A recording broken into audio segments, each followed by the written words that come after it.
There you are. Popcorn Pundits, go! It's like we've turned up for different podcasts, isn't Exactly, yeah, exactly. it?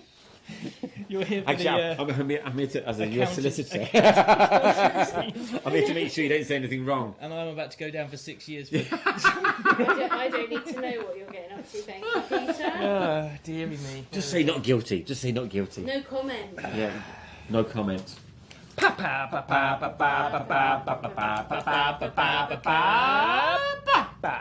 Popcorn Pundits. Podcast. Week 42. 42. Week 42. Not long until the what? big 5-2. Ah. Yeah, that's 11 weeks away. Oh, 52, 1 year. Yeah, I was thinking, I wondered what he was...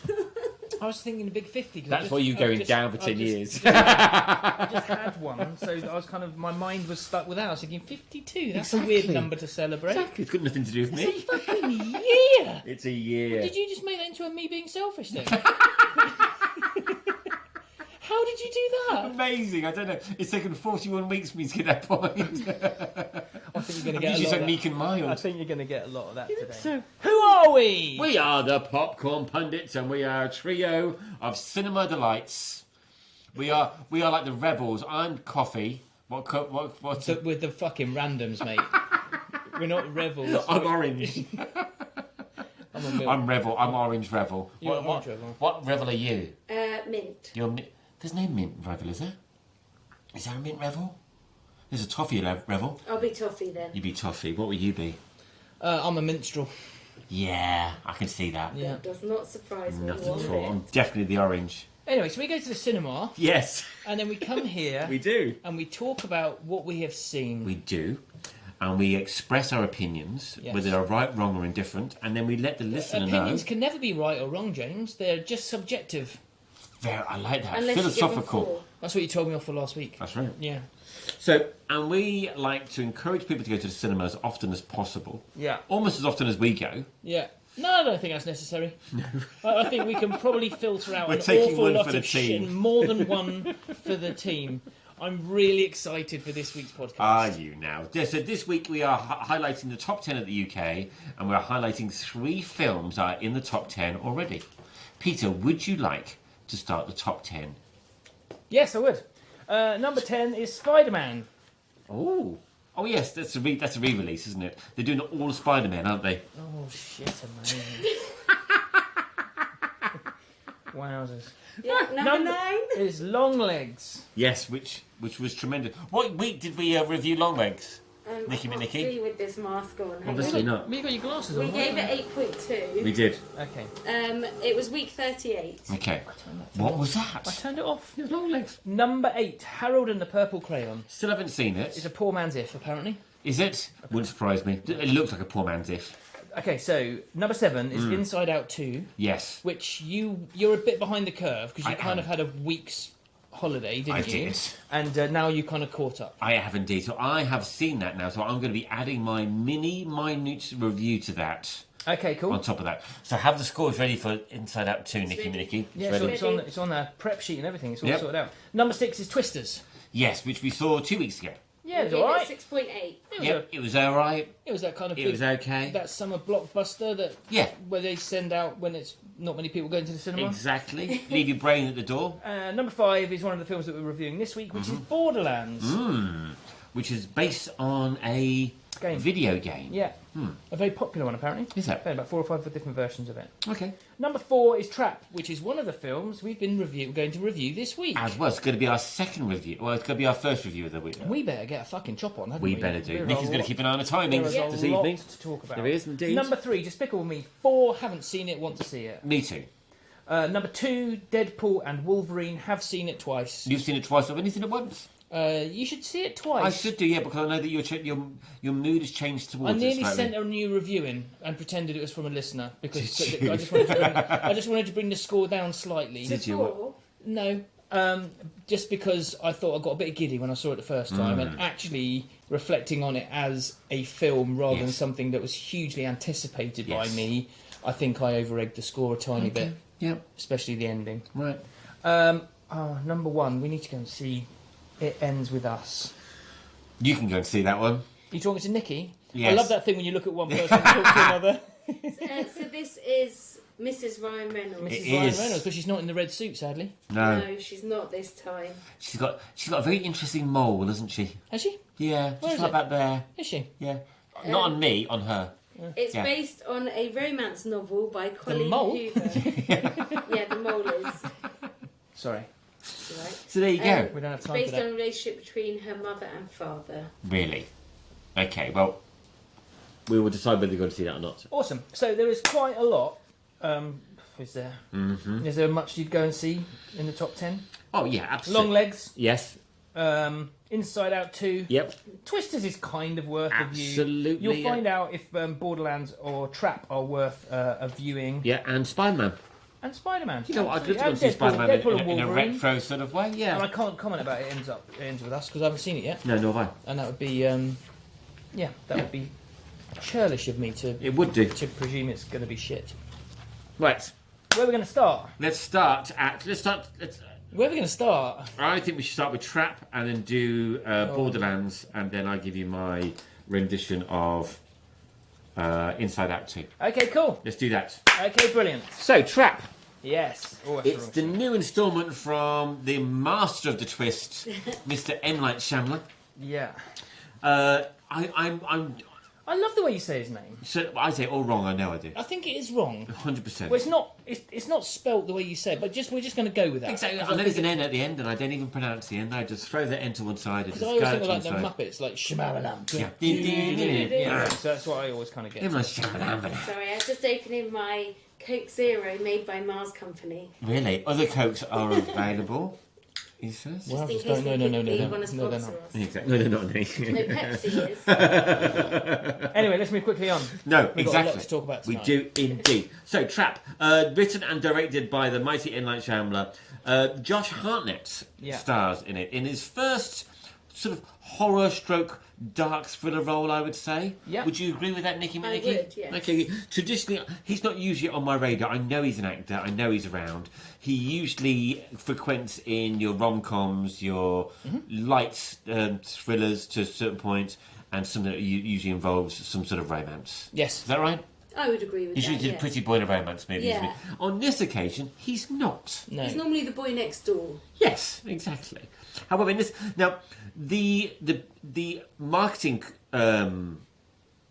crew of Trap are trying to convince everybody that this film is a Silence of the Lambs-esque movie. Are they? Yeah, I disagree. Are With they? that, yeah, apparently so. Yeah, a lot of them are just go. Oh, it's like Silence of the Lambs. It's not like Silence of the Lambs at all. In fact, I would consider his character to be closer to a Patrick Bateman character rather than a Anthony Hopkins character. Yeah. Okay, I can see which direction you go down in this one. I think we So- should just go straight to scores. No. Let's just tip off the plot. Okay. 'Cause like most M. Night Shyamalan movies, the plot is not really that thick when he makes a movie. He usually sets the stall up. You know there's going to be a twist. You know there's going to be a quirky little ending to it. And in his last couple of movies, Knock on the Door, the twist was that there was no twist. Yes. And the fact that they went on and on about the fact that, it could be this and it could be that. And even within the text, and then very cleverly at the end, there was no twist. Yeah. This, however, sets it up completely with the story plot, the subplot, and even the ending to a certain extent, all in the trailer, I felt. Yeah, so the difference between the trailer and the actual film. It's virtually nothing. Well, I was going to say that the trailer makes it feel like it's a one scene bang. Yes. Whereas the actual movie is there's three. I was surprised, There's three yeah. kind of scenes, and basically watching the trailer, I was just like, this is quite a long film. Yes. And if it's all going to be based on that This concert. the concert. So basically, it's a father and daughter go Uh-huh. to the daughter's favourite pop Raven. girl, Lady Raven. Yes. And then they get to the The venue. stadium, and there are police everywhere. There are. and More and, so than normal. And Cooper, played by Josh Hartnett, is instantly aware of people everywhere. He is. And after a little chat with Jamie, who's a cheap t-shirt seller. He's my favourite character. He's my favourite character. Yeah. And I made a note of him saying he's my favourite character. There you go, my favourite character too. Yeah, and he basically tips him off that right. they know that the butcher Yes. is going to be at this concert. Yep. And they are going to catch him come what may. That's correct. That's basically the plot of this story. 100%.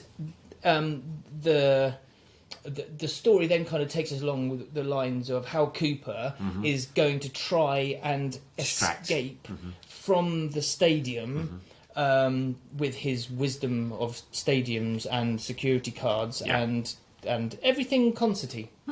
Now, traditionally, within a MHI movie, what usually happens is the subplot is usually an explanation of what's going to happen, and then it happens. Okay, and then there's usually a twist at the end. Okay, Yeah. so for instance, in Glass and in Unbreakable and even in some of the more sort of extraterrestrial movies that they've made in the past, the characters themselves actually come out with the different scenarios that could happen.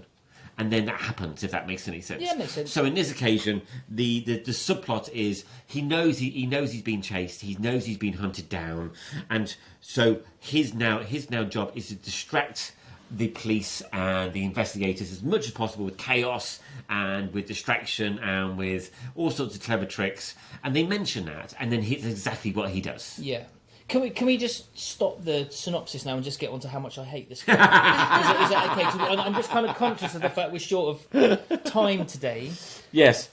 So the fact it's based on a concert, Yes. and they've never actually seen how a concert works, Yes. is a bit of a problem, because they make out like when you go and see someone live on stage, Yeah. there's 5 breaks. Yes. Oh yes, we're just going to go and get a quick drink while they set up for the next song. Yes. When has that ever happened at a concert ever? Yeah. Absolute shushy face. When there's an outfit change. No, or it's sometimes not. You if one of always the- get the backing singers or whatever just going. You don't and leave. the dancers, You and don't then they leave go for a off and change pizza. their outfit and then come back on Absolute again. Nonsense. To be fair to Absolute Nikki, garbage. Josh Hartnett did actually turn around and say, I think when they were initially filming this film, he actually expressed the fact that he thought it was a bit over the top about the amount of people there and the amount of breaks and so on and so forth, until he went to the Taylor Swift concert.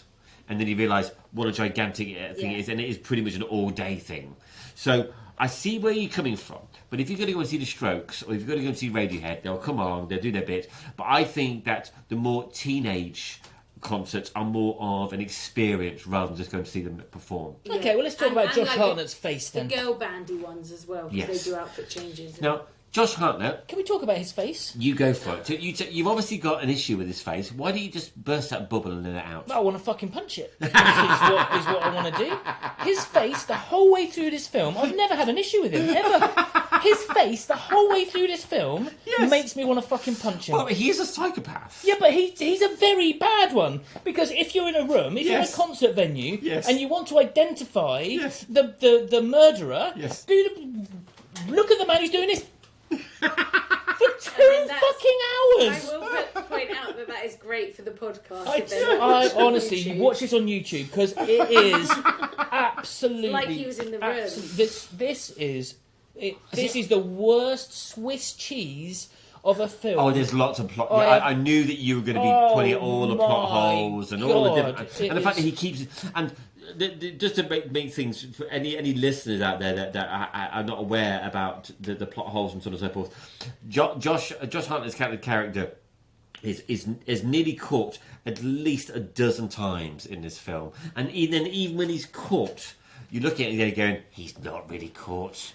At all. He fits the ident Yes. of the butcher. That's right. He walks through a crowd of policemen That's right. 20 times in That's this film, and that's not right. once do any of them go, oh, it could be him. Yeah, exactly. They all go, oh yeah, no worries, mate. Can I have a cup of coffee as well? Yeah, it's just, exactly. it's absolute Spoiler nonsense. alert. Absolute. The cup of coffee we can get away with. It is, honestly, it got to the stage where I was enraged for so much of this film from how bad it was. Right. Yeah, I wanted to leave. Yeah. I didn't leave. I didn't leave because I thought it's actually getting comically bad.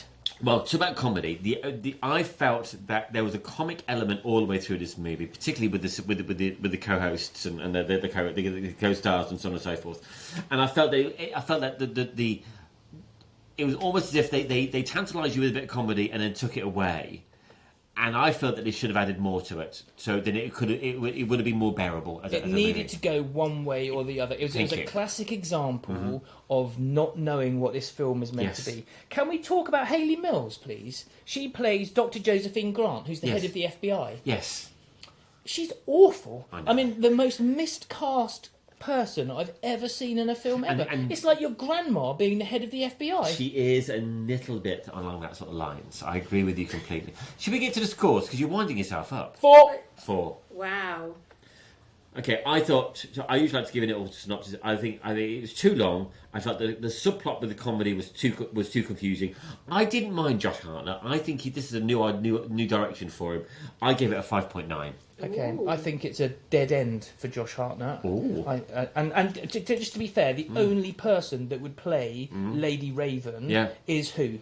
Well, Night and Shyamalan's daughter. Yes. She's the only person who would take that role on because it's so bad. Okay, what's the scores on the doors, Nikki? And do you have any facts for us to distract us from the hatred towards this film? Sorry, what were the scores again? I give it 5.9. 4 and a 5.9. Yep. Oh, I've done 0. Hang on. 4 plus 5.9 divided by 2 is 4.95. There you go. That's a 5. That's a 5. Okay. Do you have any interesting facts for us, Nikki? Yes. So one of them was going to be that obviously Lady Raven was M. Night Shyamalan's. I love the way he introduced her. I love the way he introduced her as, that's my niece. Yes. Yes. So whilst the film was actually distributed by a major studio, which was Warner Brothers, Trap was actually allowed to resume filming under the interim agreement during the writer's strike because M. Night Shyamalan independently finances his own films. Oh, I've heard that. Yes. I mean, he is worth about 80 million, so is he? It doesn't surprise me. Well done. Okay, I wonder why that allows him to boycott a strike. I don't think I'd quite get that. Because he's paying them properly. Probably. Oh, okay, I just Makes thought, sense. I just thought it all went out in I know what you mean, regardless of pay. Anyway, about 10 minutes into the movie, as the SWAT cars are approaching on the road, a billboard is visible in the background. Right. Advertising a movie. Did you see what movie it was? Oh, that's sort of thing I usually spot. I know, that's why I checked. I did not. No, what is it? The Watched. Oh, really? Which is obviously produced by M. Night Shyamalan and directed by his daughter. That's right. Yes. Well, trying to get very clever. Any advertising for that shower of shit that it can. Shalimars need to retire. They're making money, mate. Yeah, exactly. They've got to make their 80 million. Making money. And the exterior stadium scenes were filmed at Rogers Centre in Toronto. Yeah. And the interiors were filmed at First Ontario Centre, formerly Cops Coliseum in Hamilton. Oh, okay. Nice. Well, thank you very much. And sorry, just one last one. According to M. Night Shyamalan, the pitch and concept of the movie revolved around a question. What if Silence of the Lambs happened at a Taylor Swift concert? I told you, Silence of the Lambs. It's not Silence of the Lambs. It's American Psycho. It's just rubbish, and I thought there was a tinge of. I thought it was an unnecessary film to make this close to the fact that there was actually a terrorist attack at a big concert in recent years. I thought it was in slightly bad taste. Interesting. I literally hated it. Okay, well, I didn't hate it as much as you, but I did enjoy it. Yeah, but sometimes it's good to hate. I think it is good to hate. Yeah. I love how it's okay for you to give that the score, but it's not okay for Tom to give Wolverine a 4. Because he's wrong. Should we carry on? Yeah, we should. Sorry, just quickly. On IMDb, the score is 6.2. Oh, that's got time to go down. yes, exactly. Okay, so next film is Borderlands, directed by Eli Roth, of all people. Do we know Eli Roth? I know Eli Roth very, very well. Talk to me about Eli Roth. Eli Roth did all the Hostel movies. Oh, did he? Yes. And he did The Green Inferno, and he also did Thanksgiving. He was also played a fantastic cameo in Inglourious Basterds. Oh, did he? where he played the Jew killer. He's a fantastic character. Very, very interesting character, I think. However, his filmmaking does go from sublime to the ridiculous, I find. And in this case, it's definitely one camp. Yeah. So we have to start off by saying it's got Cate Blanchett in it, don't we? It has, and Kevin Hart. Yeah. And also Jack Black. Yes. As well. Are you still feeling your love for Cate Blanchett that you were last week? I would suggest that she can do no wrong. Okay. You would suggest she would do no wrong. So, this film is all based around a video game called Borderlands, surprisingly enough. It's got your quintessential dystopian planet with lots of crazy characters on it, and they're on a mad search for some sort of mad treasure. Correct. Yes. It's very, very simple plot. Yeah. You've got a group of unlikely anti-heroes getting together with different personalities, different strengths and weaknesses,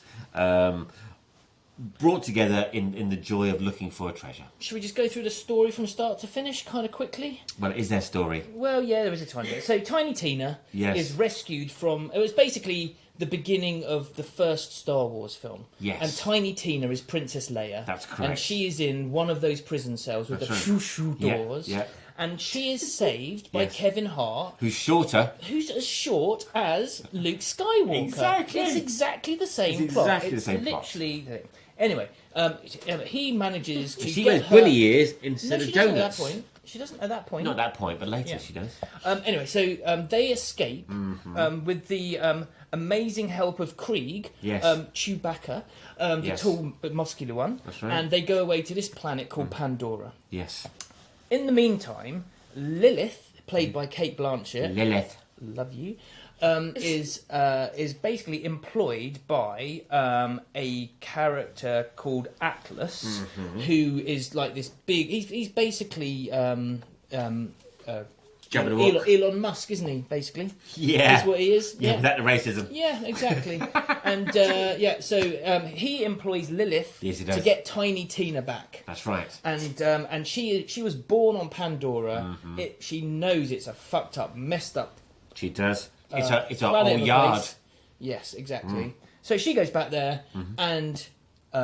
and then They assemble. They assemble assemble. and then go This group and of jump in a misfits jeep. kind of all go together, and and they jump around trying Yep. to Go through a find field stuff. of wee, Yep.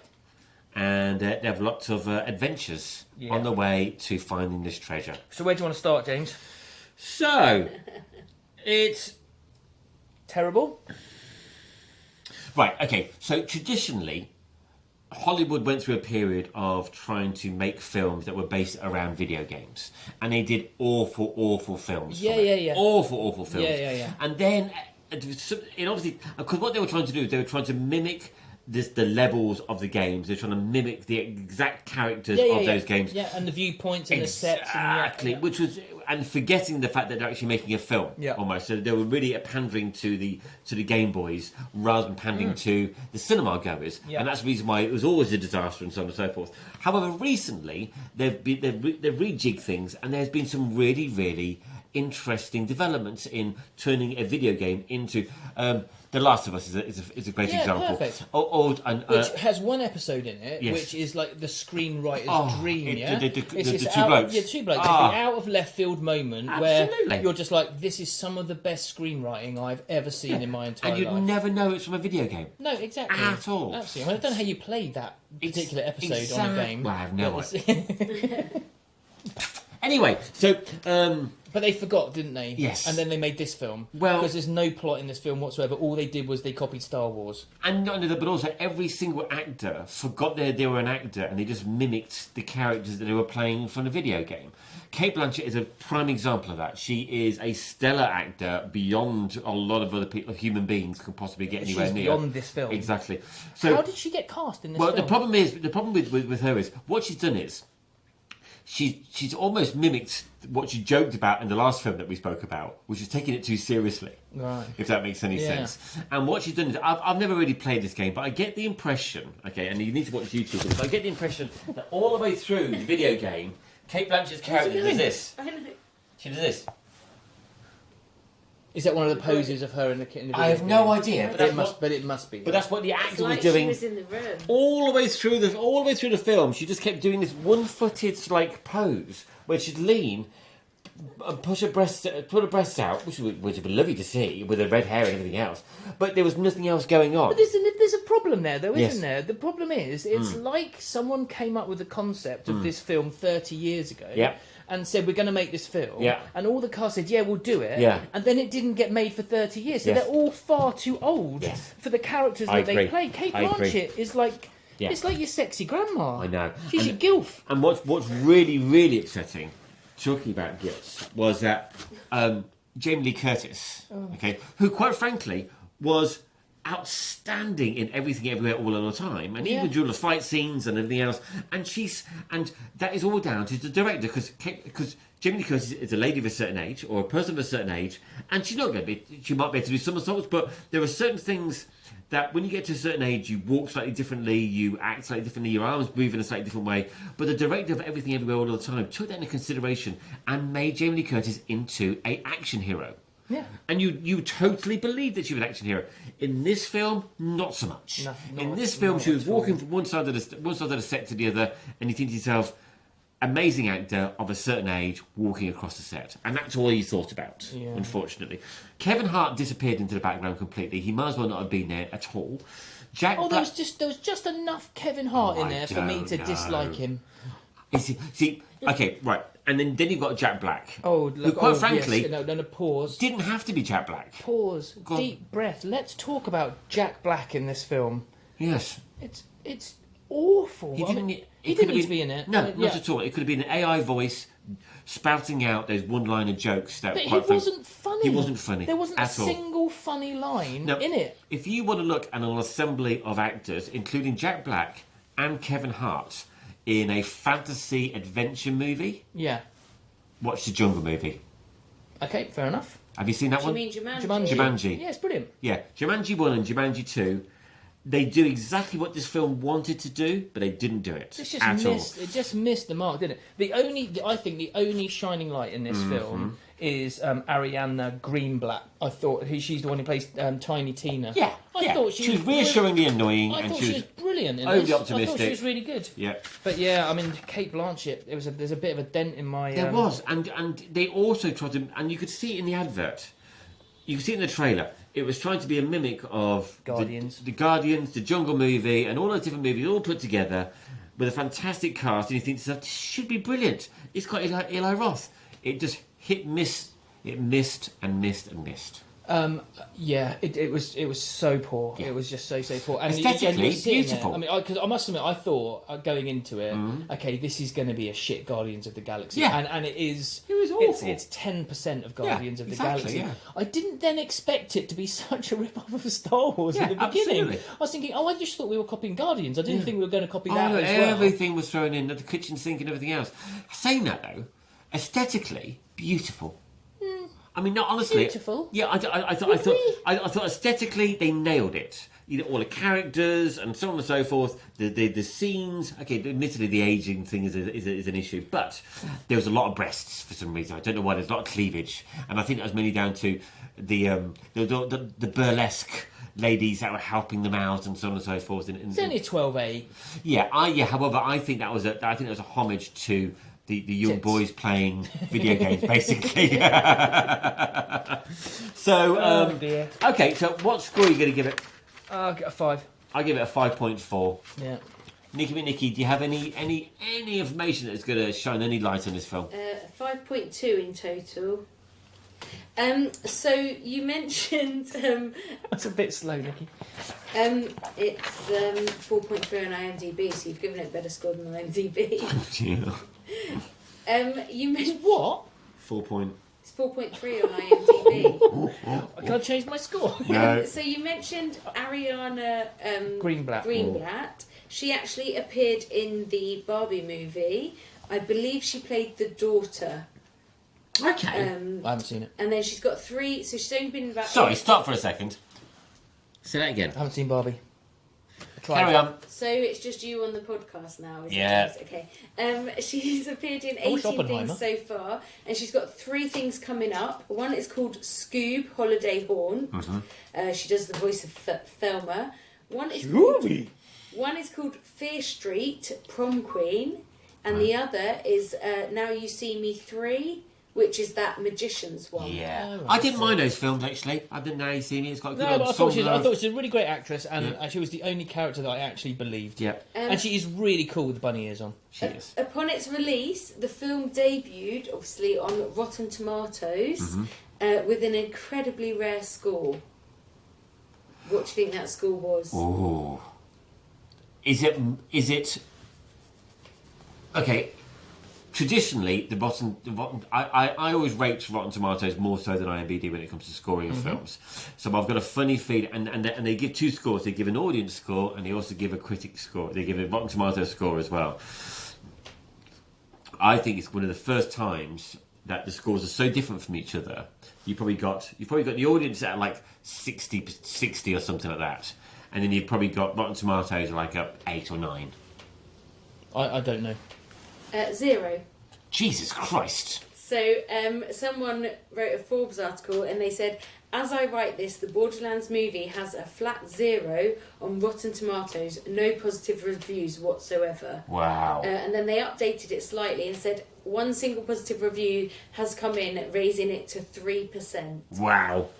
So I read a thing this week basically saying that this film was made a couple of years ago and it had to be re-edited, and they brought somebody else in to do it, and they did such a hatchet job on the re-editing that they had to get someone else in to score it again because the new film didn't fit the old score. Yeah. And that's what it feels like. Yeah, I agree. It just feels like a mess. And that's why she was practicing the composing while she was filming this. Because it went on for so long. It went on for so long. Oh, Jesus. Well, anyway, there we go. There you go. And just, sorry, one last quick one. Jamie Lee Curtis described her character as autistic. No. I mean, her character is so two-dimensional. It didn't have any... I wouldn't even give it that warrant. I kind of left the feeling menopausal flair. It's kind of how I felt about her in that. Yeah, well, I wouldn't go that far, but I wasn't impressed with her. Okay. And now we need James's 10 out of 10 score for Inside Out 2. Oh yeah, let's do that. So, Peter's suddenly happy. I did Yay! go. Oh, we So I went to the got- cinema honestly- 3 times this week. Oh, thank No, God. Yes. commitment. Thank God. So we've done that Trap. We've done Borderlands. Yes. I went to see a film that you two went to see last week. Yes. What score did you give it last week? So Peter gave it 6.5. Oh, you gave it 8.9. I gave it 8.9. 8.9. And it totalled at 7.7. And I think the right score's 7.7. Well, it depends what I think- James thinks, doesn't it, with his 10 out of 10. So, I'm not going to go into too many details because it's been reviewed last week by 2 Just very, give us your very opinion. good. So it was funny, it was sad, it was poignant, it pulled at the heartstrings. It was short enough for me to appreciate the story plot, but long enough for me to get involved with the characters as well. Nice. I didn't really know or could remember the first film. I'm not 100% sure why it is the highest grossing animated movie of all time, but I really, really enjoyed it. There was 1 or 2 little tears that came ever so often during it. My favourite characters were Nostalgia and Ennui. Of course. Ennui was just... Ennui was amazing. Nostalgia was absolutely fantastic. It was funny, it was clever, and I give it 7.8. Ooh. There you go. So divide that by 3. That makes it 7.7 still. Told you it was the right Keeps it score. at 7.7. Beautiful. There you go. There you go. So there you go. That's our 3 films that I went to see at the cinema, with 2 that Peter went to see. Nikki's been giving us a little bit of background on some of the details about that. And then it leads us now to bring us on to the next stage, which is Peter's homework. Yes. On a weekly basis, I like to highlight to Peter that there are certain films out there in the universe that he hasn't seen yet. And over the last 42 weeks, I've been suggesting a film that he watches at home on a streaming platform, to not only so I can obviously revisit the film through his eyes. 9 times out of 10, I'm only usually recommending a film that I've really truly enjoyed, and I'm hoping that either he's going to enjoy it or it's going to open his eyes to a new platform of movies. Did you enjoy this? Right. With his movies, Yeah. both actor and director, okay, I don't think it's more of a case of enjoying. I think it's a case of it's a homage to art. And if you notice, the last couple of weeks I've been really going for slightly high art, slightly more beauty, and okay, they're a little bit intense, but we're definitely moving away from horror for the time being. And how do you say the title? There will be blood. Where do you which word do you emphasise? There will be blood. There will be blood, or there will be blood. Oh no, there will be blood. There will be blood. Yeah. Maybe No, I emphasise on the will. There will be blood. So Okay. like a threat. Yeah, because I kind of thought it kind of actually changes the Do you know theme what? of the That's title. a lovely way of looking at the title. Yeah, I looked at it and I thought, do you know what? Because they all kind of work and in a certain way. So anyway, this film it was made in 2007. It's a 12A. And it's an epic 2 hours, 38 minutes long. There is. It's directed by Paul Thomas Anderson or Paul Thomas Anderson. Could you just check? I don't know whether I've just forgotten to write that down properly. Paul Thomas Anderson. I just forgot to put the S on. Paul Thomas Anderson, who directed Boogie Nights and more recently Licorice Pizza. Absolutely. And also Magnolia. Yeah, and that basically, those three films give you absolutely no idea about what you're about to see. Because none of those films are anywhere near as intense as There Will Be Blood. So the actors list worth talking about in this film is very, very short. Yeah. So the main actor is Daniel Day-Lewis, Obviously. playing Daniel Plainview, who is basically a gold and then oil prospector. And Paul Dano, who is the head character, Eli Sunday, of the third respiratory, that's not the right word. I know what you mean. Church. Yes. In the village where the main kind of setup for Daniel Day-Lewis is. He scares me as an actor. Expanding, yeah. He's a very, very interesting character. He? You'd know him from Little Miss Sunshine. So so he's the big brother in Little Miss Sunshine. And he's also in Batman. Yes, he is in the Batman, the most recent one. That's right. This review is really short because the story is really very, very simple. It is. Man finds oil. Yes. Becomes an absolute monster. He does. And has a battle with the church. Yeah. And that is basically the story. Yeah, it's money versus religion. But it's... It's not even religion. It's the church. Yeah, and it's not quite religion, is it? No, exactly. It's because the organisation. There's a scene at the end. There is, yeah. Which is, I mean, if we're talking about Night M. Shyamalan plot twists, yeah, he hasn't got a clue what he's doing. This is the most beautiful twist in a movie that you'll ever see in your entire life. So last week you set me Tar. That's right. And Tar was, I think, probably the greatest film that I'd seen at home.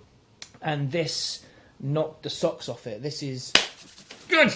Probably the best film I've ever seen. There you go. See, I told you I was going into high.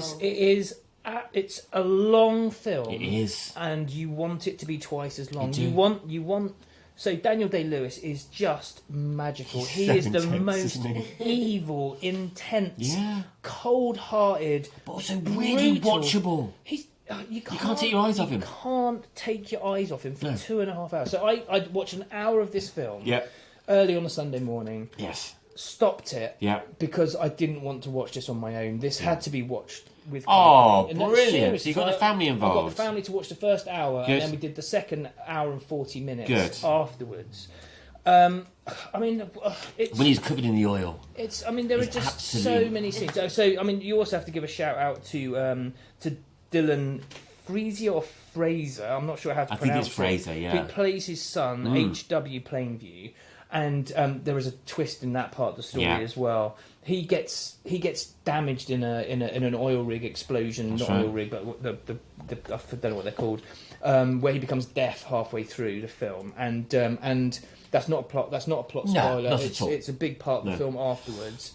He's also absolutely magical, and as a child actor, just to see someone who it just looks like you're watching a father and son's relationship. It's so natural. It is so beautiful. It's absolutely incredible. So, if for nothing else, if for 42 weeks we've been bleating on about all the films on the planet, this week has been the weirdest film watching week ever. Good. Because I've watched two of the shittest things I've ever seen ever. I think And then I suggested something brilliant to you. I'm not joking, James. Yeah. This is as close to a 10 as I can ever give a film. It is. Bloody hell. I'm serious. This I knew I had some in my back pocket for you. This is what filmmaking is Good. all about. It is. The But cinematography. look at the arsenal of the director. I mean, his back arsenal is absolutely incredible. It's great, but it's nothing like this film. yeah. And like you watch it, and I was absolutely hooked from the very first second. And I didn't pleased. I didn't want the credits. I to feel like roll. I've actually given you something which is Mate, lovely. I'm not being Yeah, funny. yeah. That 42 weeks of sitting next to you Yeah. and being interrupted is finally worthwhile. You see, Mum, it was worth it. It's finally worthwhile, It's mate. fine. This was. Did you clock the soundtrack? I did clock the soundtrack. And they were using all the machinery as Yeah. the music. But that's obviously like Johnny Greenwood from Radiohead that does a soundtrack for it. Yeah, and and I don't always pick up on the soundtrack. No, I but it don't was always pick on that intense, type of thing. wasn't It's so intense. It's so intense, and there are just so many bits in this film. There are so many dialogues in this film where you just feel so unbearably uncomfortable because you know Daniel Day-Lewis is going to win, and you just know he's going to win, and it's absolutely brutal. Forget any other film that we've seen in the last 42 weeks. You have to go and see There Will Be Blood, or There Will Be Blood, or There Will Be Blood. There will be blood. Yeah. Please watch Where this did you film. stream it from? I streamed it from Paramount, Yes. which I do subscribe to, so it was free. I don't know where else you can get it. I think you can do it by Prime, but you have to pay like £3 or something like Yeah, that. so you can get it on Sky for a rental, but I got it on Paramount. It's definitely worth it, though, isn't it? What's your score? Come on. I can't give it 10. No. I'm going to give it 9.9. Jesus Christ, that's Bloody brilliant. hell. That's absolutely brilliant. Question: Yeah. do you regret not seeing it sooner? Is that the right? That's a good question. Do I mean that? No, you do. That's exactly what you mean. Absolutely not. No. Oh, interesting. So, Okay. I think you're at the right point now to watch it. It's almost like I've been bubbling you away in the background Yeah, of a simmer. I've been on a slow simmer, like a sensuous ragu. Yes. And now you have served you. adorned me on my pappardelle. Yeah. No, I've watched it at the perfect time, and actually watching it straight after Tar, and Tar being. Yeah. I didn't think Tar could be smashed, but fuck me, this is what filmmaking And you know what? should be. What terrifies me is that you're a man of the world. You haven't had your head stuck in the sand for the last 10 years, and yet you didn't know about this film really. No, didn't have a clue. And I had heard of it, to be fair. Yeah. And when you said it, I was Yes. just like, shit, I think I've seen that. Yeah. And then I realised straight away that I hadn't seen it, and it is just epic. Good. I mean, absolutely epic. Good. Would Good. you like some facts? Oh yeah, yes, keep them please. coming. Anything So, and everything. Sir Daniel Day-Lewis accepted the role of Daniel as he'd been a fan of Paul Thomas Anderson's previous film, which was Punch Drunk Love in 2002. And according to the producer, the film might not even have been made at all if Daniel Day-Lewis declined the role. Yeah. I can't see anybody else playing it. No. And he actually... Samuel L. Jackson. That role would have been offered to Leonardo DiCaprio. It would have. It would have been. Yes, it He wasn't. wouldn't have done it as well. Nope. But it You would wouldn't have been. You wouldn't have had that element of terror ever spotting, because ever spotting you could just see this look in his eyes. He's terrifying. Yeah, exactly. Okay. Daniel Day-Lewis actually improvised the speech he gives to the citizens of Little Boston Doesn't surprise me. about buildings. He's so good. The town, so etc. good. And Paul Thomas Anderson said it was delicious. It was plain view on a platter. It was. Yeah, on a platter. You see, all food related. And Dylan Frazier, however you say his name, this is actually his only ever film role. He's not done anything else, and he was not an actor when he was chosen for his role. After several failed attempts of casting other actors, they searched potential actors in rural schools near Texas, which is obviously the primary location for filming. And Interesting. one of the local schools had maybe 8 boys of the right age, and yeah, that's how he was cast. Oh, I read a little thing saying that he was the son of a police traffic officer that stopped Paul Thomas Anderson while he was driving, Really? and then he got the role. Wow. Okay. That could be bullshit, but it's yeah. It doesn't say anything. I love these little urban myths. This is on Wikipedia. Yeah. And then in January 2007, with his family, they moved to Albany in Texas, where he attended the high school and played football. He's a rodeo enthusiast, and he's competed in horse roping and won numerous of medals for his ranching skills. Good luck to him. Can he? Is his hearing okay now? Though? Pardon? Is his? Oh my lord. I was wondering how long the pause had to be before Yeah. we could actually get away with that joke. That's brilliant. Well done, Nikki. That's fantastic. Thank you very much. Not Love my that. first rodeo.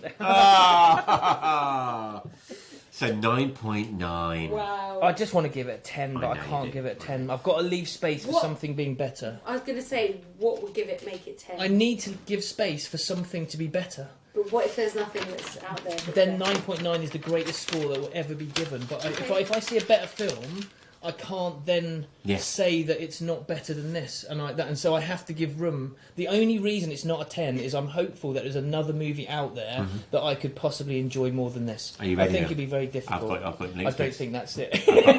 I've got next week's homework for you. Okay, let's do it. Fan. Swim fan. Barbie. No, actually, I am going to make you watch Barbie one week because Good, it is you'll a love it. really good film. So, I did try. this is going to be a 2006 film. So we're still keeping it around that sort of same time. Yeah, it's 1 year difference. Big wow, come on. Yeah. Chop chop. Keep getting It's on. on it today. I know. Exactly. We've got 3 minutes and it's an Exactly. hour. Okay, so it's starring Clive Owen, Okay. Julianne Moore, and Michael Caine. Okay. Okay, it is a dystopian action thriller Yeah. called Children of Men. Okay. It is, to me, it's one of these films that if I'm flicking through and there's nothing out and I just cannot be activated by anything, it's a sort of film that I just go, do you know what? The plot, the storyline, the acting, Did you say Clive Owen? Clive Owen. I've got a bit of a problem with Clive Owen. Well, I'm sure he's got a problem with you. Yeah. But don't worry about that. Put him to one side and Okay. you'll be fine. All right. Okay? Okay. Because the story itself is very, very good. Okay. Put your prejudice to one side with Clive Owen. Okay. Okay? Do you not like him in That's it. I just don't like him. Don't like him. Right. It's available on Amazon Video Yep. if you have a subscription. It's also available on Apple TV for £3.49. Right, so it's Children of Men. Okay, thank you. There you go. So there you have it. That's this Perfect. week's roller coaster of emotions when it comes to the silver Wowzers. screen Honestly, and films. I mean, talk about Yeah. dragging a cinematic shit show like Yeah. by the scruff of its neck and like And then coming out like a phoenix at the end. look brilliant. It was, Absolutely wasn't it? Brilliant. Exactly. We were spiralling and then we've come out again. Yeah, there we go. Right then. Nikki, how can people listen to us and watch us? We're not going to tell them what we're watching next week. Oh, yes. Oh, lots.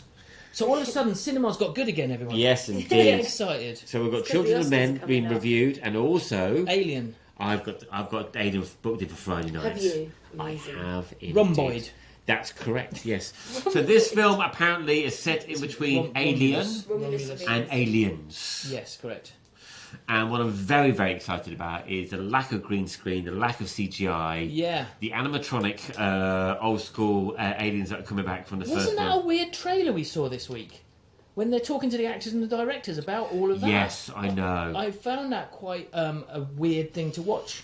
Did you? Yeah, I did. I think it's because I watch so many films. I usually end up my algorithms usually come in by lots of people with interviews about film. So I'm not that freaked out by I it. just at the cinema, I thought it was unusual to see a director. And what did Ridley Scott say?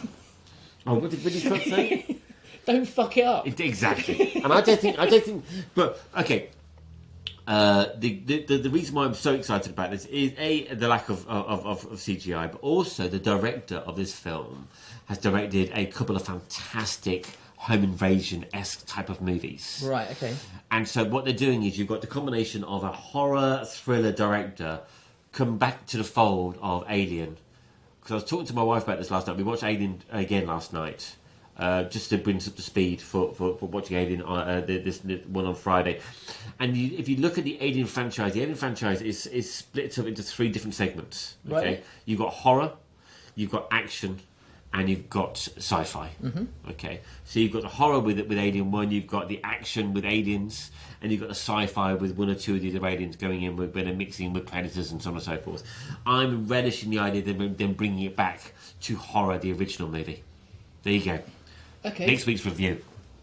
Well, yeah, it's gonna be plenty. I think. There is I think indeed. there's a few films going on. Anyway, so there we go. There we go. How are you gonna watch us? We're going to be watching us on YouTube. Yeah. We're going to be watching us on. We're going to be listening to us on the normal process of podcast options. Brilliant. Whether it be Apple or be Spotify or other podcast viewing things are available. Slick. Yes, slick as that. It's as if Peter was saying it. Thanks for that. And if you want to leave us a comment or a review, you can stick a little note under one of our YouTube videos. That'd be lovely. Or you can contact us on Facebook, or we have a Instagram. You can slide into our DMs. Please do. Or if you know us personally, you can send us a review or a voice note. Or knock on our windows. Yeah, that's right. We'd be really interested to hear what other people's opinions were of Trap and also of Borderlands as well. Yeah. To be quite honest with you. And actually, if they've Deadpool seen and there Wolverine. will be blood, they got emphasised all Oh, four of them. please watch it and let us know what you thought. That'd be a great idea. But yeah. only score it 9.9 because I'm not changing the score at all, ever. Right, there we have it. There's one Week thing left to 42. do. Yeah, last thing left to do. Thank you, James. Popcorn Pundits. Episode 42. Week 42. 42. There you 10 go. more, and that's a year. Whoop, whoop. Only took it an hour to get the maths. Bit less than murder, probably.